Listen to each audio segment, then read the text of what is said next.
صلی اللہ علی محمد صلی اللہ علیہ وسلم صلی اللہ علی محمد صلی اللہ علیہ وسلم صلی اللہ علی محمد صلی اللہ علیہ وسلم۔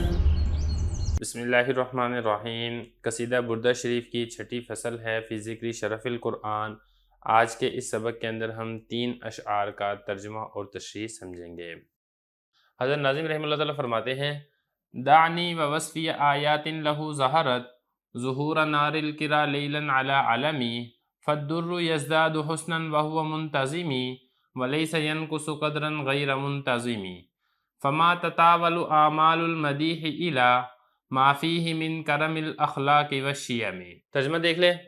مجھے نبی کریم صلی اللہ علیہ وسلم کے معجزات بیان کرنے دو، وہ ایسے روشن ہے جیسے رات کے وقت مہمانی کی آگ روشن ہوتی ہے، کیونکہ لڑی میں پروئے ہوئے موتی کا حسن زیادہ ہوتا ہے، اگرچہ اگر موتی لڑی میں پرویا ہوا نہ ہو تب بھی اس کی قدر و اہمیت کم نہیں ہوتی ہے، اس لیے کہ تعریف کرنے والوں کی امیدیں گردن اٹھا کر آپ صلی اللہ علیہ وسلم کے کریمانہ اخلاق اور اچھی عادتوں کو نہیں دیکھ سکتی ہیں۔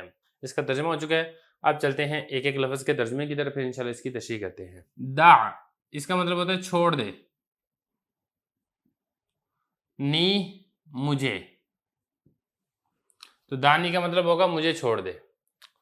وہ، اور، وصف، اوصاف، صفات، یا میری،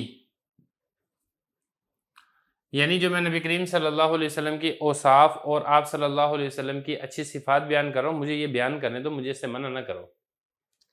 آیات، نشانیاں، لام، لیے، ہو، ان کے، یعنی آپ صلی اللہ علیہ وسلم کی عمدہ اخلاق و عادات جو کہ نشانیاں ہیں اور بتاتی ہیں آپ صلی اللہ علیہ وسلم کے کریمانہ اخلاق کو اور آپ کی کریم ذات کو، میں ان اوصاف کو بیان کر رہا ہوں تو مجھے منع نہ کرو، مجھے چھوڑ دو، مجھے بیان کرنے دو۔ ظاہرت، ظاہر ہیں، یعنی آپ صلی اللہ علیہ وسلم کے جو کریمانہ اخلاق ہیں، اچھی نشانیاں ہیں، یہ بالکل ایسے ظاہر ہیں۔ کیسے ظاہر ہے؟ اس کا تعلق اگلے شعر کے ساتھ ہے۔ ظہور کا مطلب ظاہر ہونا، نار کہتے ہیں آگ کو، کرا مہمان نوازی،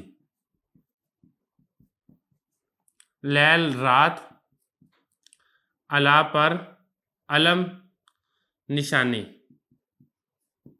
دیکھیں پرانے زمانے میں یہ ہوتا تھا کہ جو کریم اور سخی شخص ہوتا تھا وہ مہمانوں کے لیے جب رات کو کھانا پکاتا تھا تو لائٹیں تو ہوتی نہیں تھی، بجلی نہیں ہوتی تھی، تو وہ آگ جلائی جاتی تھی مہمان نوازی کے لیے، اور وہ آگ خوب روشن ہوتی تھی، اور ایسا شخص جس کے گھر میں آگ روشن ہوتی تھی، بلند جاتی تھی، تو وہ شخص مشہور ہو جاتا تھا کہ یہ جو شخص ہے یہ مہمان نواز ہے، اور رات کے وقت اس کی آگ جل رہی ہے، اس کے پاس مہمان آئے ہوئے ہیں۔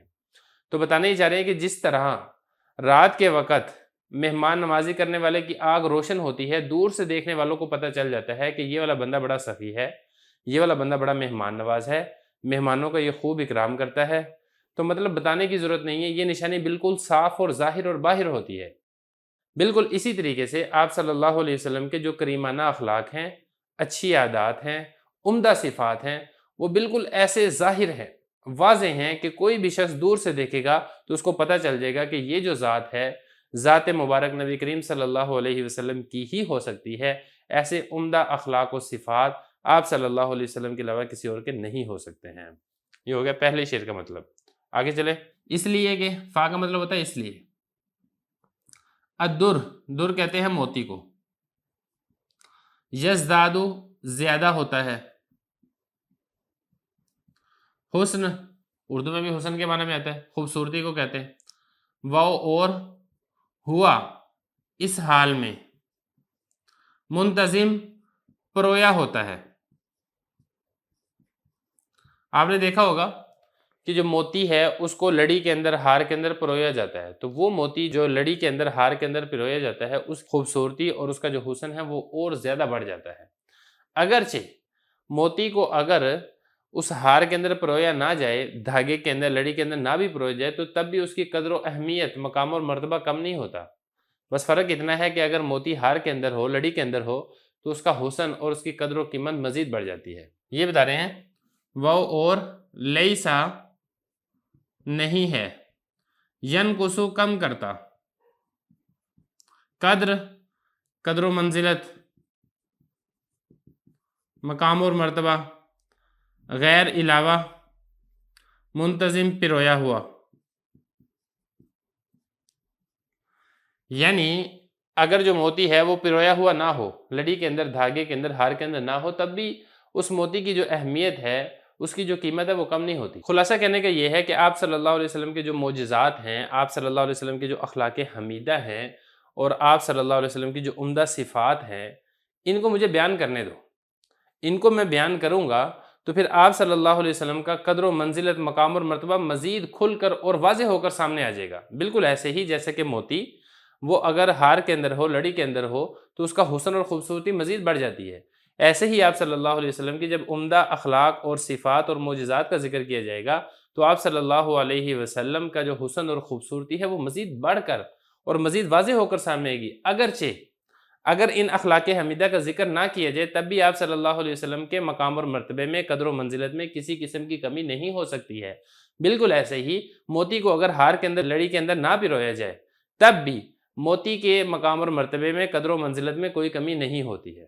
بس یہ تو ہماری ایک حضور صلی اللہ علیہ وسلم سے محبت ہے، آپ صلی اللہ علیہ وسلم سے ایک تعلق ہے، جس کی وجہ سے ہمارا دل چاہتا ہے، ہر مسلمان کا دل چاہتا ہے کہ آپ صلی اللہ علیہ وسلم کے عمدہ صفات کو، اخلاق حمیدہ کو، اخلاق کریمانہ کو مزید زیادہ سے زیادہ بیان کیا جائے، تاکہ مسلمانوں کو آپ صلی اللہ علیہ وسلم سے مزید شوق اور رغبت اور محبت اور عشق اور چاہت کے اندر اضافہ ہو۔ آگے دیکھیں، فا اس لیے، ماں نہیں ہے، تطاول کہتے ہیں گردن اٹھا کر دیکھنا، اعمال امیدوں کو کہتے ہیں، مدیح مدح کرنے والے، یہ مدح سے ہے، مدح کہتے ہیں تعریف کو،